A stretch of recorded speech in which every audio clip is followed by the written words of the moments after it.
യേശുവിന്റെ സ്വന്തം മെർലിൻ ഈ കുട്ടി എന്ത് സാധനം യേശുവിന് ഒരു സമാധാനം കൊടുക്കുന്നില്ല. ഭയങ്കര overly possessive toxic girl friend ആണ് ഞാൻ. പിന്നെ ഞങ്ങളുടെ ടോക്സിറ്റി ഒക്കെ കൂടിയപ്പോഴത്തേക്കിനും മെർലിൻ ആന്റി ആയി, കേശുവിന്റെ ആന്റി ആയി. അപ്പൊ അതൊക്കെ ചേച്ചി ആന്റി ഇടയിൽ കാണും. ഏജ് ഡിഫറൻസ് ഫീൽ ചെയ്യുന്നു എന്നൊക്കെ പറഞ്ഞ് കമന്റ്സ് കാണുന്നുണ്ട്. ശരിക്കും ഏജ് ഡിഫറൻസ് ഉണ്ടോ? റിയൽ കേശു 17 ആണ്, ഞാൻ 21. പിന്നെ എങ്ങനെ ഫീൽ ചെയ്യാൻ? റിയൽ ലൈഫിൽ എങ്ങനെയാണ് അനീന? ഞാൻ അമ്മുന്റെ ഒരു വൈബ്, ഒരു ചിൽ വൈബ്. പക്ഷെ കോഴിയല്ല, കോഴിയല്ല, കോഴി വൈബ്. ശിവാനിയും മെർലിനും തമ്മിൽ എന്താണ്? ശിവാനിയും മെർലിനും അടിയല്ല, പക്ഷെ രണ്ടുപേർക്കും എനിക്ക് കുറവുണ്ട്. എനിക്ക് ലാസ്റ്റ് എപ്പിസോഡില് നമ്മുടെ ഇതായിരുന്നു ശിവാനിയെ സോപ്പിടുക എന്നുള്ള. ശിവാനിയും കൂടി ഇനി സോപ്പിടാൻ ബാക്കിയുള്ളൂ. ആളെയും കൂടി സോപ്പിട്ട് എന്റെ വലയിൽ വീഴ്ത്തുക എന്നുള്ളതാണ് മെർലിന്റെ പുതിയ ഉദ്ദേശം. നടക്കൂന്നറിയില്ല. ശിവാനിയുടെ പോയി ഹഗ് ചെയ്തപ്പോ ഞാൻ അത്തരക്കാരി തന്നെ എന്നാണ് ആള് പറഞ്ഞത്. ശരിക്കും പറഞ്ഞ പ്രേമലാണ് ജീവിതം മാറ്റി മറിച്ചു. അതെ, ഞാൻ അങ്ങനെ എഴുതി വെച്ചിട്ടുണ്ട്, എന്റെ മാനിഫെസ്റ്റേഷൻ ബുക്കിൽ എഴുതി വെച്ചിട്ടുണ്ട്, Girish I am ready to become a new Mamitha എന്നൊക്കെ പറഞ്ഞിട്ട്. ഈ മെസ്സേജസ് ഒക്കെ വരാറുണ്ട് ഇങ്ങനെ ബോയ്സിന്റെ ഒക്കെ? ഇൻസ്റ്റഗ്രാം അല്ലേ, ഫണ്ണായിട്ട് എന്തെങ്കിലും ഉണ്ടോ? അങ്ങനെയല്ല, എനിക്ക് ഇനി മെയിലൊക്കെ വരും. അത് ഞാൻ വിചാരിക്കും ആളുകൾ, കാരണം നമ്മള് ഇൻസ്റ്റഗ്രാമിൽ മെയിൽ ഐ ഡി ഇട്ടിട്ടുണ്ടല്ലോ, അപ്പം ഞാൻ നമുക്ക് ഇൻസ്റ്റയിലൊക്കെ മെസ്സേജ് റിപ്ലൈ ഒക്കെ ഉണ്ടോ മെയിലൊക്കെ അയക്കും. അതെ, അങ്ങനെയൊക്കെ ഞാൻ ആലോചിക്കും. രാവിലെ എണീറ്റിട്ട് മെയിലൊക്കെ കാണുമ്പോൾ വിചാരിക്കും കൊള്ളാം. മെയിൽ എന്താ, മെർലിൻ കൊള്ളാം, ഫോളോ ചെയ്യും, അങ്ങനത്തെ. ഞാൻ എന്തായാലും കുറച്ച് പേരുടെ പേരുകൾ പറയാം. അപ്പോൾ ജസ്റ്റ് അവരെ കുറിച്ചിട്ട് എന്തെങ്കിലും ഫണ്ണായിട്ടോ അല്ലെങ്കിൽ പെട്ടെന്ന് മൈൻഡിൽ ഓർമ്മ വരുന്ന ഒരു സാധനം പറഞ്ഞാൽ മതി. ഫസ്റ്റ് നമുക്ക് കേശു ഒന്ന് സ്റ്റാർട്ട് ചെയ്യാം. കേശു എന്താ പറയാ, കേശു ഒരു ഡിഫറെന്റ് വൈബാണ്. എല്ലാത്തിനും തഗ് പറഞ്ഞുകൊണ്ടിരിക്കുന്ന ഒരു മനുഷ്യൻ. നമ്മൾ ഉപ്പുമുളകിൽ കാണുന്ന പോലെ തന്നെ അതേപോലെ ഭയങ്കര ഒരു ട്രാൻസ്പെറന്റ് പേഴ്സണാലിറ്റി ആയിട്ട് എനിക്ക് ഫീൽ ചെയ്തേക്കുന്ന ആള്. ലച്ചു ചേച്ചി, അതോ ലച്ചു ചേച്ചി എനിക്ക് ഭയങ്കര ഇഷ്ടം. ലച്ചു ചേച്ചി ഈ പറഞ്ഞ ആദ്യം ഞങ്ങള് തമ്മിൽ വലിയ കോംബോ സീൻസ് ഒന്നും അങ്ങനെ ഉണ്ടായിട്ടില്ല ആദ്യത്തെ എപ്പിസോഡ്സിലൊന്നും. പിന്നെയാണ് ഇപ്പോഴാണ് ഞങ്ങള് തമ്മിൽ കുറച്ചും കൂടി ഇതായത്. പാവം ഒരു ചേച്ചിയാണ്. എനിക്കന്ന് ഉപ്പുമുളകും സ്റ്റാർട്ടിങ്ങിൽ ഇപ്പം ഇതുവരെയുള്ള എല്ലാ ആൾക്കാർക്കും കുറെ ചേഞ്ചസ് വന്നിട്ടുണ്ട്. കുട്ടികളൊക്കെ വലുതായി, ശിവാനി കേശു ഒക്കെ വലുതായി, ബാലുനി, അവർക്കൊക്കെ നല്ല ഡിഫറൻസ് ഉണ്ട്. പക്ഷെ അന്നൊന്നും ഒരു മാറ്റം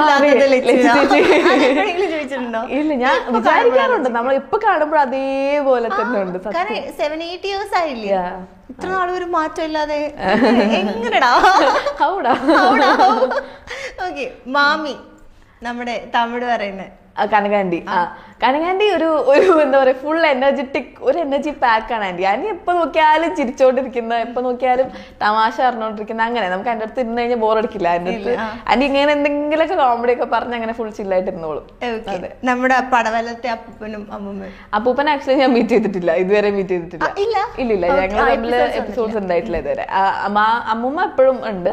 അമ്മൂമ്മ ആ ഒരു ഞങ്ങക്ക് സ്ഥിരം മറ്റേ ഉച്ചക്ക് എന്തെങ്കിലും തൈരും അച്ചാറും ഒക്കെ ആയിട്ട് കൊണ്ടുവരുന്ന, നട്ട്സ് ഒക്കെ കൊണ്ടുവരുന്ന നല്ല അരമ്മയാണ്. എങ്ങനെയുണ്ട് പാറമട വീട്? എനിക്ക് തോന്നുന്നു ഇത്രയും ഫേമസ് ആയിട്ടുള്ള ഒരു വീട് വേറെ ഇല്ല. ആ വീട്ടുകാര് നിങ്ങക്ക് വേണ്ടി വിട്ടു തന്നേക്കാണ് ആ വീട്. എങ്ങനെയുണ്ട് പാറമട വീടിനെ കുറിച്ച്? പാറമട വീട് ഞാൻ ഈ പറഞ്ഞ പോലെ, ഞാൻ ഷൂട്ടിന് പോകുമ്പോ എനിക്കറിയില്ല ആ വീട് നമ്മൾ കാണുമ്പോ ഒറ്റ നിലയാണല്ലോ. ഞാൻ ആക്ച്വലി എന്റെ അടുത്ത് ഇങ്ങനെ ഷൂട്ട് ഉണ്ടെന്ന് പറയുമ്പോ ഇതിന്റെ അല്ല, ഞാൻ വേറെ ഷൂട്ടിന് പോയപ്പോഴാണല്ലോ അവിടെ കയറിയത്. ആ ഷൂട്ടിന് പോകുമ്പോ ഞാൻ ഓർത്ത് പാറമട വീട്ടിലാണ് എന്റെ അടുത്ത് അന്ന് രാവിലെയാ പറയും, തലേ ദിവസം രാത്രിയാ പറയുന്നത്. അപ്പൊ ഞാൻ ഓർത്ത് നോക്കി പാറമട വീട്ടിൽ പോകുന്നു, കുറെ സിനിമകളൊക്കെ കണ്ടു, ഉപ്പുമുളകൊക്കെ കണ്ടു, ആ വീടാണ്. അങ്ങനെയാണ് ഞങ്ങൾക്ക് പോകുന്നത്. അവിടെ ചെല്ലുമ്പോഴാണ് ഈ മുകളിലെ നില വേറെ ഉണ്ട്, അപ്പൊ താഴെ 2 നിലയുണ്ട്. ഞങ്ങൾക്ക് മുകളിലെ നിലയിലാണ് ഷൂട്ട് നടക്കുന്നത്. എനിക്കറിയില്ല, ഞാൻ അങ്ങനെ കണ്ടിട്ടില്ല. അപ്പൊ താഴെ ആണ് ഇവരുടെ ഷൂട്ട് എടുക്കുന്നത് കണ്ടപ്പോ തന്നെ ഞാൻ ഞെട്ടി ഓൾറെഡി. ഓക്കെ, അപ്പൊ വന്ന സ്ഥിതിക്ക് എല്ലാരെയൊക്കെ ഒന്ന് കണ്ടിട്ട് പോവാം, അങ്ങനത്തെ രീതിയിലായിരുന്നു. അത് എന്താ പറയാ, പാറമട വീട് എല്ലാവരുടെയും സ്വന്തമാണല്ലോ. ഇപ്പം ഉപ്പുമുളകിൽ വന്നു മെർലിനായിട്ടൊക്കെ ഇപ്പം എല്ലാവരുടെയും മനസ്സിൽ ചേക്കേറിക്കൊണ്ടിരിക്കുകയാണ്. ബാക്കി ഇപ്പൊ ഫ്രണ്ട്സിന്റെ അടുത്ത് നിന്നാണെങ്കിലും ഫാമിലിന്റെ അടുത്ത് നിന്നൊക്കെ ഉള്ളൊരു റെസ്പോൺസ് ഒക്കെ എങ്ങനെയാണ്? അവരൊക്കെ കാണാറുണ്ട് എപ്പിസോഡ്സ് ഒക്കെ? അതെ കാണാറുണ്ട്. എന്റെ വീട്ടില് TV കാണലൊക്കെ ഭയങ്കര കുറവാ. പക്ഷെ എല്ലായിടത്തും കുറവാ. പക്ഷെ ഇപ്പം എല്ലാരും കാണുന്നുണ്ട്. ഇപ്പം എന്നെ അറിയുന്നവര് അറ്റ്ലീസ്റ്റ് എന്നെ കാണുമ്പോൾ ഒരു ഫോട്ടോ എങ്കിലും എടുത്ത് അയച്ചു തരും. അതുപോലെ ഞാൻ ഉപ്പുമുളകിന് കയറുന്ന സമയത്ത് ഞാൻ ആരുടെ പറഞ്ഞിട്ടൊന്നും ഉണ്ടായിരുന്നില്ല. എനിക്ക് മാത്രം എനിക്കും എന്റെ വീട്ടില് വിളിച്ചപ്പോ എന്റെ വീട്ടിലും അറിയാമെന്നുള്ളതല്ലാതെ വേറെ ആർക്കും അറിയാം. ഞാൻ ആരുടെ പറഞ്ഞിട്ടുണ്ടായിരുന്നില്ല. കാരണം എനിക്ക് തോന്നുന്നു ഒരു 3 മിനിറ്റ് എന്തോ അന്ന് ഫസ്റ്റ് എപ്പിസോഡ് നമ്മൾ ഷൂട്ട് ചെയ്തിട്ടുള്ളൂ. അപ്പൊ എനിക്ക് ഭയങ്കര പിടി ഷൂട്ട് ചെയ്ത സാധനം ടിവിയിൽ വരുമെന്ന് അതെ കട്ടികളോ ഞാൻ ആരുടെ പറഞ്ഞില്ല. പ്രൊമോയിലും എന്റെ ഇതുണ്ടായിരുന്നില്ല. അപ്പൊ ഞാൻ വിചാരിച്ചു ഓക്കെ ഞാൻ ചിലപ്പോഴേ കാണത്തുള്ളൂ, ഞാൻ ആരുടെ പറയണ്ട. പിന്നെ അന്ന് രാത്രി ടി വി ഇങ്ങനെ വെച്ച് ഞാൻ ഇതിനകത്തുണ്ട്. ഓ ഭാഗ്യം. അങ്ങനെയാണ് ഞാൻ ഇങ്ങനെ അറിയുന്നത്. അപ്പൊ തന്നെ എല്ലാരും നീ കയറിയോ ഇതെപ്പോ അങ്ങനെയായിരുന്നു. അങ്ങനെ പിന്നെ എല്ലാരും കാണുന്നുണ്ട്. പിന്നെ എപ്പിസോഡ് വന്നപ്പോ എല്ലാരും കാണുന്നുണ്ട്. ഇപ്പൊ ഫ്രണ്ട്സ് ആണെങ്കിലും ഫാമിലി ആണെങ്കിലും കാണുന്നുണ്ട്.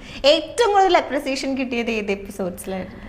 ഏറ്റവും കൂടുതൽ അപ്രിസിയേഷൻ എനിക്ക് തോന്നുന്നു ഒരു ടോക്സിക് ആയതിനു ശേഷമാണ്. അല്ല ടോക്സിക് ആവുന്നതിന് മുന്നേ തോന്നുന്നു. ടോക്സിക് ആയതിനു ശേഷം ഒരു ഡിഫറെന്റ് അപ്രോച്ചാണ്. അതെ അത് വേറെ എന്തൊക്കെയാണ്. അതിന് മുന്നേ ഉള്ള ഒരു നമ്മളിങ്ങനെ ഒരു പ്രപ്പോസ് ചെയ്യുന്നു അങ്ങനത്തെ ഒരു സമയം ഉണ്ടല്ലോ. എനിക്ക് ആ സമയത്താണ് കുറച്ചും കൂടി എനിക്ക് പേഴ്സണലി കുറച്ചും കൂടി ഇത് കിട്ടിയെന്ന് തോന്നുന്നു. അത് കഴിഞ്ഞ് ഇപ്പം അലീന വന്നതിന് ശേഷമുള്ള എപ്പിസോഡ്സിന് ഹൈക്കുണ്ട്. പക്ഷെ എനിക്ക് പേഴ്സണലി ലവ് കുറച്ചുകൂടി കിട്ടിയിരുന്ന ആ സമയത്താണ്, സ്റ്റാർട്ടിങ് സമയത്ത്. ഇപ്പം ശിവാനി എനിക്ക് തോന്നുന്നു പണ്ട് തൊട്ട് എപ്പിസോഡ്സ് കാണുന്നവർക്ക് അറിയാം, ശിവാനിയും അലീനയും തമ്മിൽ പണ്ടേ ചേരില്ല, പണ്ടേ അടിയാ. അപ്പൊ ശിവാനിയും മെർലിനും തമ്മിൽ എന്താണ്? ശിവാനി മെർലിനും അടിയല്ല, പക്ഷെ രണ്ടുപേർക്കും എനിക്ക് കുറവുണ്ട്. എനിക്ക് ലാസ്റ്റ് എപ്പിസോഡില് നമ്മുടെ ഇതായിരുന്നു ശിവാനിയെ സോപ്പിടുക എന്നുള്ള. ശിവാനിയും കൂടി ഇനി സോപ്പിടാൻ ബാക്കിയുള്ളൂ. ആളെയും കൂടി സോപ്പിട്ട് എന്റെ വലയിൽ വീഴ്ത്തുക എന്നുള്ളതാണ് മെർലിന്റെ പുതിയ ഉദ്ദേശം. അതെ നടക്കൂന്നറിയില്ല. ശിവാനിനെ പോയി ഹഗ് ചെയ്തപ്പോ ഞാൻ അത്രക്കാരി തന്നെ എന്നാണ് ആള് പറഞ്ഞത്. ഇങ്ങോട്ടാണ് കുറച്ച് മറിക്കും.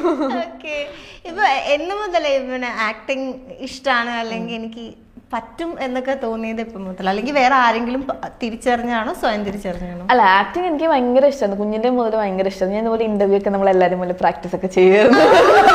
നമുക്ക് അവാർഡ് കിട്ടുന്നു, ഇന്റർവ്യൂവിന് പോകുന്നു, അതൊക്കെ കുഞ്ഞിന്റെ മുതൽ ചെയ്യായിരുന്നു. പക്ഷെ അപ്പൊ എന്റെ ഉദ്ദേശം ഞാൻ നീറ്റ് റിപ്പീറ്റർ ആയിരുന്നു. അപ്പൊ എന്റെ ഉദ്ദേശം നീറ്റ് എഴുതുക, MBBS എടുക്കുക, അത് ഭയങ്കര സാധനമായിരുന്നു എന്റെ തലയിൽ. അപ്പൊ അത് കഴിഞ്ഞ് ഒരു കുറച്ച് നാൾ വർക്കൊക്കെ ചെയ്തിട്ട് അതിന്റെ കൂടെ എനിക്ക് ആക്ടിങ് ട്രൈ ചെയ്യണം, അതൊക്കെയായിരുന്നു എന്റെ ഉദ്ദേശം. പക്ഷെ ഞാൻ നീറ്റ് റിപ്പീറ്റ് ചെയ്യുന്ന സമയത്ത് പെട്ടെന്ന് ഒരു സുപ്രഭാതത്തിൽ ആണ് എനിക്ക് മനസ്സിലായത് വേണ്ട എന്റെ വഴി. അങ്ങനെയല്ല, എനിക്ക് ഒരു സാധനം വന്നു. അത് കഴിഞ്ഞ് പിന്നെ പക്ഷെ നമുക്ക് അറിയില്ലല്ലോ, കാരണം നമുക്കൊരു ബേസ് ഇല്ല, നമുക്ക് അറിയുന്ന ആരുമില്ല, എങ്ങനെ കയറണം എന്നറിയില്ല. അങ്ങനെ ഇരിക്കുന്ന സമയത്താണ് ഞാൻ നീറ്റ് എക്സാം ഒക്കെ എഴുതി. ആ ഒരു സമയത്ത് ഞാൻ ഇങ്ങനെ ആക്ച്വലി മാർച്ച് 12th അല്ലേ ഇന്ന്, മാർച്ച് 16th ഞാൻ ആക്ച്വലി ഒരു A4 ഷീറ്റ് ഒക്കെ എടുത്ത് എഴുതി വെച്ചു. March 16th I will be back as an actor within 1 year promise എന്നൊക്കെ പറഞ്ഞിട്ട് 16th സ്റ്റോറി ഇടാം. അപ്പൊ ആ 1 year മുന്നേ ഞാൻ അങ്ങനെ എഴുതിയൊക്കെ വെച്ചു. മാനിഫെസ്റ്റേഷൻ നോട്ട് എന്നൊക്കെ പറഞ്ഞ് കുറെ സാധനം ഉണ്ടായിരുന്നു. മാനിഫെസ്റ്റേഷൻ കുറെ ഉണ്ട്, ആക്ടിങ്ങിന്റെ ബുക്കും കാര്യങ്ങളൊക്കെ ഉണ്ട്. അങ്ങനെ ഞാൻ അങ്ങനെ പ്ലാൻ ചെയ്തിരുന്നു. പക്ഷെ ഈ നീറ്റ് ഒരു സാധനമാണല്ലോ, റിപ്പീറ്റ് ആണ്, 2 വർഷം റിപ്പീറ്റ് ആണ്. അത് കഴിഞ്ഞിട്ട് പിന്നെ എനിക്ക് തോന്നി എന്തായാലും എഴുതാം, നമുക്ക് എന്നാലും ഇതൊന്ന് ട്രൈ ചെയ്ത് നോക്കാം എന്നുള്ളത്. അങ്ങനെ ഞാൻ ഒരു ദിവസം ഇരുന്ന് കുത്തിയിരുന്ന് കുറെ കാസ്റ്റിങ്ങുകളൊക്കെ അയച്ചു, കുറെ പെർഫോമൻസ്, കുറെ നാളെ അതിന്റെ റിസർച്ചിലായിരുന്നു. ഒരു മാർച്ച് ഒരു സമയം മുതൽ ഏപ്രിൽ മെയ് വരെ ഞാൻ അതിന്റെ റിസർച്ചിലായിരുന്നു. എങ്ങനെ കയറാം, എന്ത് ചെയ്യണം, അങ്ങനെ കുറെ സംഭവങ്ങളൊക്കെ പ്രാക്ടീസ് ചെയ്ത് സെറ്റ് ചെയ്ത് ഞാൻ കുറെ വീഡിയോ ഒക്കെ എടുത്ത് അങ്ങനെ ഞാനിങ്ങനെ കാസ്റ്റിംഗ് ഒക്കെ അയച്ചു. ആ കാസ്റ്റിംഗിൽ നിന്നാണ് ആദരാഞ്ജലി വരുന്നത്. ആദരാഞ്ജലിയിൽ നിന്നാണ് പിന്നെ അടുത്തടുത്ത സ്റ്റെപ്പുകൾ വരുന്നത്. ഓക്കെ, നമ്മൾ ആദരാഞ്ജലിനെ കുറിച്ച് പറയുമ്പോൾ ഒരു വീഡിയോ അയച്ചു തന്നിട്ടുണ്ട്. ഇതെന്തായാലും കുട്ടീനെ കാണിക്കണം എന്ന് പറഞ്ഞിട്ട്. എന്താ നമ്മൾ കണ്ട മെർലിൻ അല്ല ആദരാഞ്ജലിയിലെ മെർലിൻ.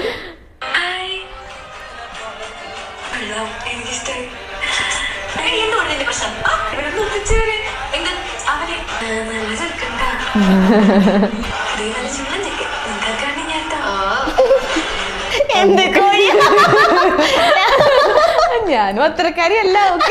ഞാൻ ആക്ച്വലി വെബ് സീരീസ് കാണുമായിരുന്നു. അപ്പൊ അതില് മറ്റേ സ്നേഹ ആങ്കർ ആണല്ലോ, അങ്ങനെ കാണുമായിരുന്നു. അപ്പൊ ഞാൻ ആലോചിച്ചു എന്ത് കോഴിയാ. പക്ഷെ ഇല്ല, ഇതൊക്കെ ഭയങ്കര റിലേറ്റഡ്. ഞാൻ പറയാൻ ചോദിക്കുമ്പോൾ എന്താന്ന് വെച്ചാൽ അതിൽ ഈ പറഞ്ഞ പോലെ എക്സ്ട്രീം കോഴിത്തരത്തിന് അങ്ങേയറ്റം, ഇതിലാണെങ്കിൽ പൊസസീവ്നെസിന് അങ്ങേയറ്റം. ഇത് റിയൽ ലൈഫിൽ എവിടെ നിൽക്കും മെർലിൻ? റിയൽ ലൈഫിൽ ഒരു ബന്ധമില്ല. ഇല്ല, ഞാൻ മെർലിനും അല്ല അമ്മു അല്ല. അല്ല അമ്മുന്റെ ഒരു വൈബ് ഉണ്ട്, പക്ഷെ കോഴിത്തരം. റിയൽ ലൈഫിൽ എങ്ങനെയാണ് അനീന? ഞാൻ അമ്മുന്റെ ഒരു വൈബ്, ഒരു ചിൽ വൈബ്. പക്ഷെ കോഴിയല്ല, കോഴിയല്ല, കോഴി വൈബാണ്. ഓക്കെ, ഇപ്പൊ നമ്മള് അമ്മു ഈ പറഞ്ഞ പോലെ കോഴിത്തരം കാണിക്കുന്ന അറ്റ് ദ സെയിം ടൈം ആണല്ലോ ഏകദേശം ഉപ്പുമുളകും ചെയ്തോണ്ടിരിക്കുന്നത് അല്ലെ? അല്ല, അത് കഴിഞ്ഞിട്ട് ഉപ്പുമുളകും ചെയ്യുന്നത്. ചെയ്തോണ്ടിരിക്കുന്നത് അതിന്റെ 4 എപ്പിസോഡ്സ് നമ്മൾ ആക്ച്വലി ജൂൺ എൻഡിനോട് കംപ്ലീറ്റ് ചെയ്തു. ഓക്കെ, പക്ഷെ റിലീസ് ആയപ്പോഴേക്കും ഏകദേശം സെയിം ആണ്. അത് ശരിക്കും ഒരു ലക്കല്ലേ, നമ്മളിപ്പോ ഒരു ക്യാരക്ടർ ചെയ്ത് പിന്നെ കുറെ കഴിഞ്ഞിട്ടായിരിക്കും വേറൊരു ക്യാരക്ടർ കിട്ടുന്നത്. At the same time 2 different characters ഇങ്ങനെ റിലീസ് ആവുന്ന 2 ഡിഫറെന്റ് കൈൻഡ് ഓഫ് അനീനേനെ ആൾക്കാർ ഇങ്ങനെ കണ്ടോണ്ടിരിക്കുന്നത്. അതെങ്ങനെ ഉണ്ടായിരുന്നു ആസ് എൻ ആക്ട്രസ്? അത് രസമായിരുന്നു. കാരണം നമ്മള് ഇത് ഒരു റീലില് ഒരു മുഖം, വേറൊരു റീലില് അങ്ങനെ 2 ഡിഫറെന്റ് ക്യാരക്ടേഴ്സ്. ഞാൻ ഈ ഇവരുടെ ചാനലിൽ അടിപൊളി ലൈഫിൽ ചെയ്തുകൊണ്ടിരുന്ന ഒരു 8 പ്രൊജക്ട്സ് അടുപ്പിച്ച് തന്നെയാണ് ഞാൻ ചെയ്തത്. അപ്പൊ എന്റെ വിചാരം ഓക്കെ, ഇങ്ങനെ ഓരോന്ന് കഴിയുമ്പോൾ ഓരോന്ന് ഇങ്ങനെ വരും, അങ്ങനെയുള്ള ഇതിനകത്തായിരുന്നു. ഇതിന്റെ ഇടയിൽ കുറച്ച് ലാഗ് വന്നു. പക്ഷെ ആദരാഞ്ജലി ഉപ്പുമുളക് ഒരുമിച്ച് ഇറങ്ങി. അത് സത്യം പറഞ്ഞാൽ ശരിക്കും ലക്കായിരുന്നു. കുറച്ചും കൂടി അങ്ങോട്ട് കുറച്ച് ലക്കായിട്ട് ഫീൽ ചെയ്തല്ലേ? ഫീൽ ചെയ്തു. എനിക്ക് പേഴ്സണലി ഈ ആക്ടിംഗിൽ കയറിയത് തന്നെ ഭയങ്കര ലക്കായിട്ട് ഫീൽ. കാരണം എനിക്ക് ആദ്യമേ അയക്കുന്ന കാസ്റ്റിംഗ് കോളിൽ കിട്ടുന്നു, ആദ്യമേ ഞാൻ ചെയ്യുന്ന പെട്ടെന്ന് ക്ലിക്ക് ആയ പോലെ എനിക്കൊരു ഫീല് വന്നു. ഐ മീൻ, ഞാൻ എന്റെ ക്രെഡിറ്റ് ആയിട്ട് പറയുന്നല്ല, എനിക്ക് പേഴ്സണലി എന്തോ ഒരു ദൈവഭാഗ്യമുള്ള പോലെ കുറെ ആളുകൾ എനിക്ക് അറിയുന്നവരും പേഴ്സണലി ഇപ്പം ഞാൻ കയറിയതിന് ശേഷം ഒരുപാട് വർഷങ്ങളായിട്ട് ട്രൈ ചെയ്യുന്നവരിൽ വെച്ച് നോക്കുമ്പോൾ എനിക്ക് എന്തോ ഒരു ലക്കുള്ള പോലെ എനിക്ക് ഫീൽ ചെയ്തു. ലക്കോ ഒരു ദൈവഭാഗ്യം എന്താ എനിക്കറിയില്ല. ഇപ്പൊ മാനിഫെസ്റ്റേഷനെ കുറിച്ചൊക്കെ പറഞ്ഞു, കുറെ എഴുതി വെച്ചു എന്നൊക്കെ പറഞ്ഞു. എപ്പോ മുതൽ ഈ മാനിഫെസ്റ്റ്, എനിക്ക് ആക്ച്വലി ഇങ്ങനെ ഉള്ള ആൾക്കാർ ഇഷ്ടമാണ്. ഞാൻ മാനിഫെസ്റ്റ് ചെയ്യാറുണ്ട്, മറ്റേ വിഷൻ ബോർഡും എല്ലാ സാധനങ്ങളും ഞാൻ ചെയ്യാറുണ്ട്. അപ്പൊ അതുകൊണ്ടാണ് എപ്പോ മുതൽ അതിലൊക്കെ ഒരു ബിലീഫ് വന്നതിലേക്ക് എനിക്ക് ഞാൻ ഇക്കിഗായി വായിച്ചിട്ട് എനിക്ക് ഭയങ്കര മോട്ടിവേഷൻ ആയിരുന്നു. ഇക്കിഗായി വായിച്ചിട്ട് എനിക്ക് ഭയങ്കര മോട്ടിവേഷൻ ഒക്കെ കയറി. എല്ലാവരും പോയി ഇക്കിഗായി വായിക്കും. അതെ, എല്ലാവരും പോയി ഇക്കിഗായി വായിക്കും. ഭയങ്കര ഇത് മോട്ടിവേഷൻ ഒക്കെ കയറി. അപ്പൊ ഞാൻ പ്രേമലു ആണ് സത്യം പറഞ്ഞാൽ എന്റെ ജീവിതം മാറ്റിമറിച്ചു. അതെ, പ്രേമലു. ഞാൻ കുറെ നാളായിട്ട് പഠിത്തം 2 വർഷമായിട്ട് ഇങ്ങനെ വീട്ടിൽ തന്നെ ഇരിക്കുന്നു, പഠിക്കുന്നു. ബുജ്ജിനെ അല്ല, രാവിലെ എണീക്കുന്നു, പഠിക്കുന്നു, രാവിലെ എണീക്കുന്നു, പഠിക്കുന്നു. അത് മാത്രമേ ഉണ്ടായിരുന്നുള്ളൂ. ഇടയ്ക്ക് വല്ലപ്പോഴും പുറത്തു പോയാൽ പോയി, അല്ലെങ്കിൽ ആ ഒരു കുറച്ച് സമയം മാത്രം. പക്ഷെ എന്റെ ലൈഫ് അതിൽ കോൺസെൻട്രേറ്റഡ് ആയിരുന്നു. അപ്പൊ ഞാനിങ്ങനെ ഇതൊക്കെ ഇങ്ങനെ ആലോചിച്ചാൽ പ്രാന്ത് പിടിച്ചിരിക്കുന്ന സമയത്താണ് ഞാൻ നാട്ടിലുണ്ടായിരുന്നില്ല, ഗുജറാത്തിലായിരുന്നു. അപ്പൊ ഞാൻ നാട്ടിലേക്ക് തിരിച്ചു വന്നിട്ട് ഞാനിങ്ങനെ എന്റെ ഒരു ഫ്രണ്ട് എന്നെ വിളിച്ചോ പ്രേമലു കാണാൻ പോയാലോ. ഞാനിങ്ങനെ പോണോ, കാരണം ഞാൻ ഭയങ്കര ഇൻട്രോവേർട്ടഡ് ആയി. ഞാൻ കംപ്ലീറ്റ്ലി എക്സ്ട്രോവേർട്ടഡ് ആയിരുന്നു. പക്ഷെ ഭയങ്കര ഇൻട്രോവേർട്ടഡ്, ഞാൻ ആരോടും മിണ്ടും, എനിക്ക് ആളുകൾ കാണുന്നതേ ഇഷ്ടമല്ല.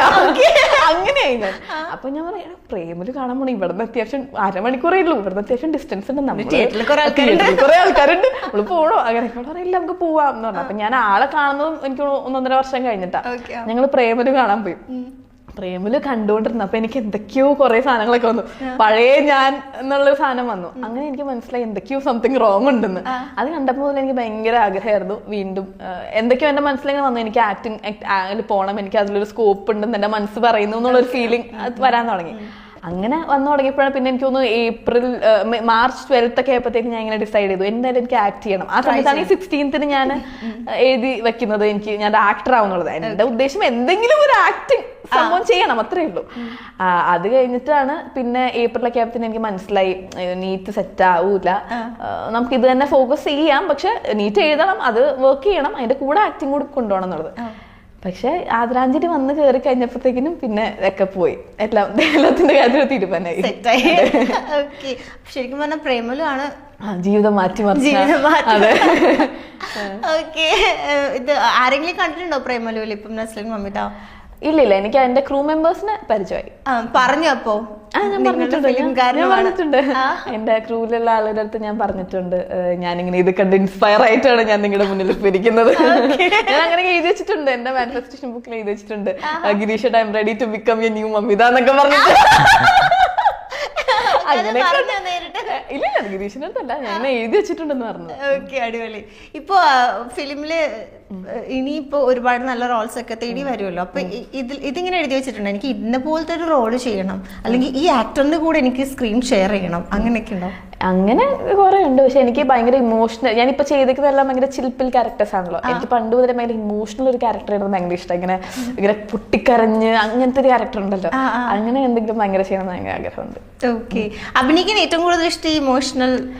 അതെന്തോ എനിക്ക് ഭയങ്കര ഇഷ്ടമുള്ള സാധനം. പിന്നെ ഇത് ഇഷ്ടമല്ലെന്നല്ല, ശരിക്കും അങ്ങനത്തെ ഇത് കുറച്ചുകൂടി ഒരു ഡെയിലി ലൈഫ് ആണല്ലേ എനിക്ക്. ഇപ്പൊ ഞാനിങ്ങനെ ഇങ്ങനെയൊക്കെ ചെയ്യുമ്പോൾ സ്കിറ്റോ അല്ലെങ്കിൽ പെർഫോമൻസ് വീഡിയോസ് ഒക്കെ ചെയ്യുമ്പോൾ എനിക്ക് അങ്ങനത്തെ കാര്യങ്ങൾ ചെയ്യാൻ ഭയങ്കര ഇഷ്ടം. കരച്ചിൽ, അതായത് നമ്മളുടെ ആ ഒരു കംഫർട്ട് സോണിൽ നിന്ന് കുറച്ചുകൂടി പുറത്തിറങ്ങി നടക്കുകയാണ്.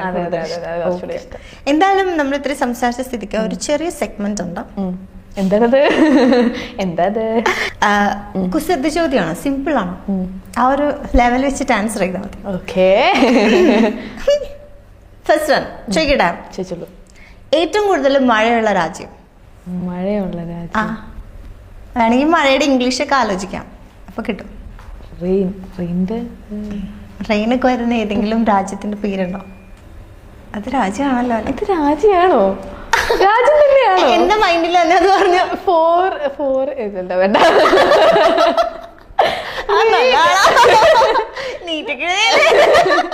റീനോ രാജ്യമായിരിക്കും, അറിയില്ല. UAE-ലൊക്കെ ഉള്ള ഒരു രാജ്യം. UAE-ൽ അങ്ങനെ രാജ്യം ഉണ്ടെന്ന് എനിക്ക് ആലോചിക്കുന്ന ആൾക്കാർ. UAE-ലെ രാജ്യം, സ്ഥലം സ്ഥലം സ്ഥലം സ്ഥലം. കുസൃതിയായിട്ട് ചിന്തിക്കും കുട്ടി, അല്ലെങ്കിൽ ഇങ്ങനെയാണ് ആലോചിക്കുന്നത്, ഇവിടെ ഏറ്റവും കൂടുതൽ മഴ പെയ്യുന്നത്, അങ്ങനെ ആലോചിക്കുന്നത്. അല്ല, ഞാൻ റെയിൻ വെച്ച് ആലോചിക്കുന്നത്. എനിക്ക് സ്ഥലങ്ങളുടെ പേര് അറിയാത്തോണ്ടായിരിക്കും. ബഹ്റൈൻ. ഇല്ല ഇല്ല ഇല്ല, എനിക്കാരും പറഞ്ഞൊന്നുമില്ല. രാജ്യമാണോ അല്ലേ? ആവശ്യമില്ല. ഓക്കെ, ഇത് ഭയങ്കര ടഫാട്ടാ, ബുദ്ധി ഉപയോഗിക്കണം. അതെ അതെ അതെ. Half circle, then full circle, വീണ്ടും ഹാഫ് സർക്കിൾ, ഫുൾ സർക്കിൾ, പിന്നെ ഹാഫ് സർക്കിൾ, പിന്നെ ഫുൾ സർക്കിൾ, പിന്നെ ആംഗിൾ എ. അതെന്താ?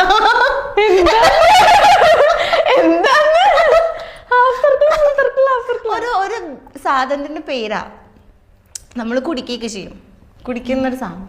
ഹാഫ് സർക്കിൾ, പിന്നെ ഫുൾ സർക്കിൾ.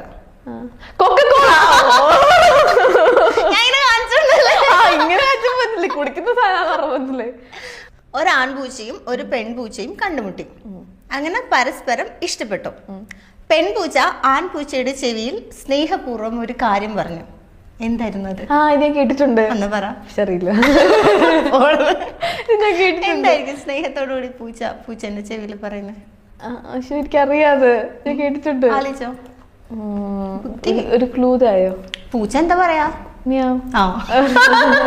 അതല്ല, അതല്ല ഞാൻ കേട്ടിരിക്കുന്നത്. എന്താ കേട്ടോ? ഐ ലവ് യു എന്നാണോ? ഐ ലവ് യു എന്നല്ലാണോ? അറിയില്ല, എന്തോ ഉണ്ടായിരുന്നു. ഓക്കെ, ഒരു ബക്കറ്റിൽ നിറയെ വെള്ളമുണ്ട്. കേട്ടിട്ടുണ്ടോ? അതെനിക്ക് ഓർമ്മ ഉണ്ടാവില്ല.